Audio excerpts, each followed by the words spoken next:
début, ils ont cru à des disparitions isolées.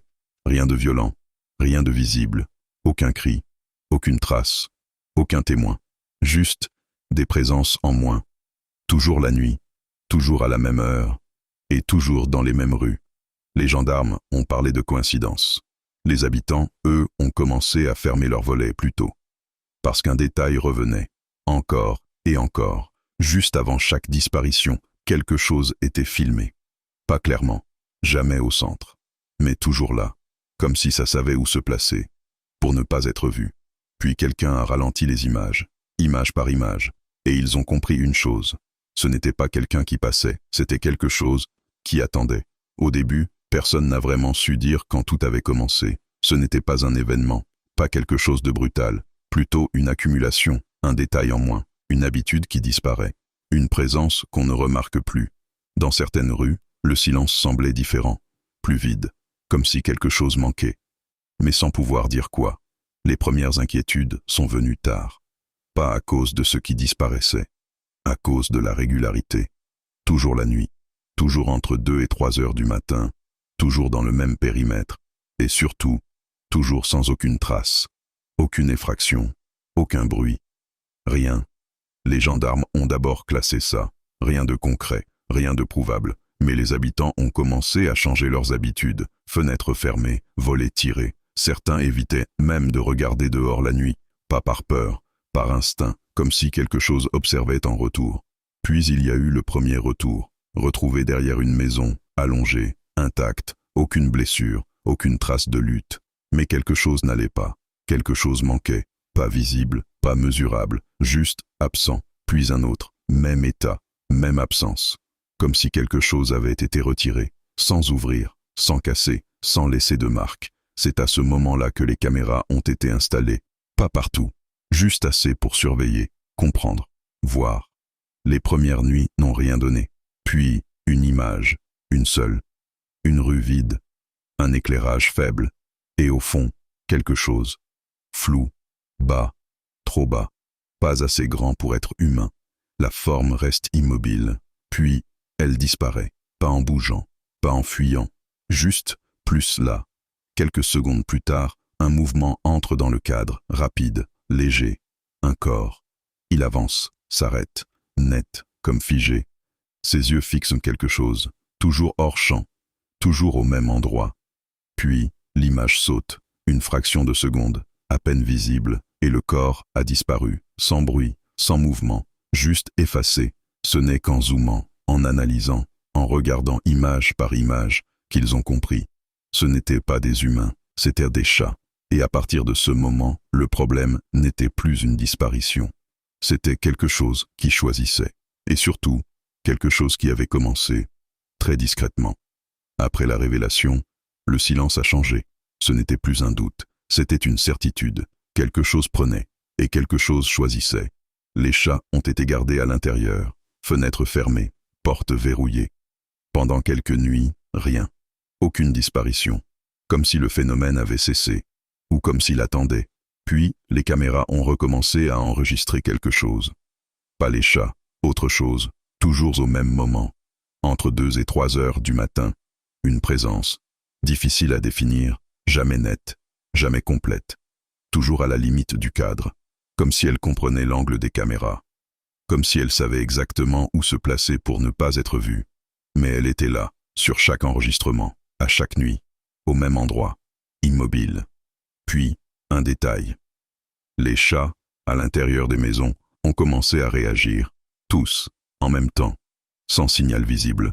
Sans bruit, ils s'arrêtent, leur corps se fige, leurs yeux se tournent vers les murs, toujours vers le même point, toujours au même moment, comme s'ils voyaient en quelque chose qui n'était pas censé être là. Puis, le comportement change. Ils ne fuient pas, ils ne se cachent pas, ils attendent, immobiles, tendus, comme si une décision ne leur appartenait plus. Et ensuite, le phénomène revient, même sans accès, même sans sortie. Les disparitions reprennent, à l'intérieur, sans effraction, sans bruit, sans aucune possibilité logique. Les portes sont fermées, les fenêtres verrouillées, et pourtant, au matin, il manque encore quelque chose. Les caméras intérieures ont été installées, une tentative de comprendre, mais les images sont pires. Beaucoup pire. Les pièces sont vides, silencieuses. Puis, les chats entrent dans le champ. Ils s'arrêtent, comme toujours, fixent un point précis. Un mur. Toujours le même type de mur. Jamais une porte.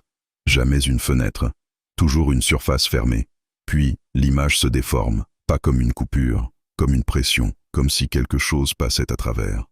Les pixels se tordent, les lignes vibrent, et pendant une fraction de seconde, quelque chose apparaît, dans le mur, pas derrière, pas devant, dedans, une forme, trop longue, trop étroite, comme si elle n'était pas faite pour cet espace.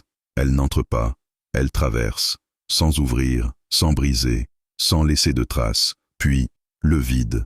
Encore, toujours, mais ce n'est pas ce qui a le plus dérangé. Le pire est venu après, quand les enregistrements audio ont été analysés. Un son, très faible, presque imperceptible, toujours présent après chaque disparition, toujours au même moment, un bruit irrégulier, comme une tentative, comme un essai. Au début, il ne ressemble à rien, puis il change, très légèrement, à chaque enregistrement, plus structuré, plus proche de quelque chose de connu, comme si ce qui produisait ce son apprenait à reproduire, à imiter, à comprendre. Les habitants ont commencé à arrêter les caméras, pas par peur de voir, par peur d'être vus, parce qu'une idée s'est imposée, lentement, silencieusement, et personne n'a voulu la dire.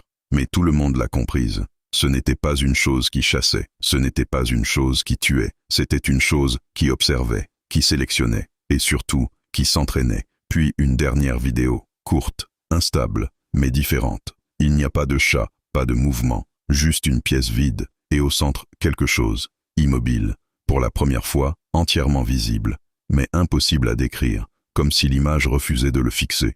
Puis, un mouvement, lent, contrôlé. La forme se redresse, comme si elle testait, comme si elle essayait autre chose. Puis, elle incline la tête, de manière saccadée, comme les silhouettes du village, comme une imitation. Puis, la vidéo coupe, sans raison, sans erreur, juste arrêtée. Et cette nuit-là, il n'y a pas eu de disparition, mais quelque chose avait changé, définitivement, parce que ce qui observait n'était plus seulement extérieur, et surtout, ce qui apprenait, progressait.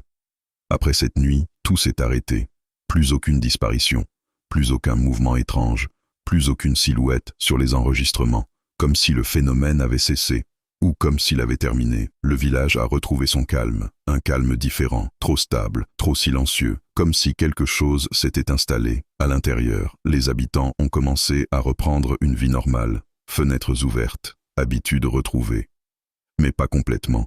Certains détails ont changé, presque invisibles, des gestes, des regards, des réactions légèrement décalées, comme un temps de latence, comme si certaines actions n'étaient pas naturelles, comme si elles étaient reproduites. Puis, les sons sont revenus, toujours la nuit, toujours entre 2 et 3 heures du matin, mais plus dehors, à l'intérieur, dans les maisons, dans les murs. Un bruit léger, irrégulier, comme avant, mais plus précis, plus maîtrisé, comme une tentative devenue réussite. Certains habitants ont commencé à enregistrer, pas les rues, leurs propres pièces, leurs propres murs. Une vidéo a été retrouvée, tournée dans une maison habitée. La caméra filme un salon, simple, vide, rien ne bouge, puis le son, très clair, très proche, comme une respiration contrôlée. Puis un mouvement, dans le mur, pas une fissure, pas une ouverture, un passage, quelque chose traverse, lentement, sans déformer la surface, comme si le mur n'existait pas pour lui. Puis, la forme apparaît, debout, à taille humaine, mais profondément anormale, sa posture, trop rigide, trop précise, comme étudiée, comme copiée, elle ne bouge presque pas, puis elle fait un pas, lent, mesuré, comme si marcher était une action apprise, puis un autre. Chaque mouvement semble réfléchi, construit, comme si chaque geste avait été observé avant d'être reproduit. Puis elle s'arrête, face à la caméra, très proche, et cette fois, le visage est visible, ou presque. Une surface incomplète, des traits approximatifs, comme une tentative d'imitation, assez proche pour tromper, pas assez pour être humain. Puis le son, encore, mais différent, plus clair, plus structuré, presque une voix, presque. La forme incline la tête, comme si elle écoutait, comme si elle attendait une réponse. Puis, elle lève la main, lentement, et touche la caméra. L'image se déforme immédiatement. Les lignes apparaissent, les parasites, comme avant. Mais cette fois, ça ne coupe pas, ça continue.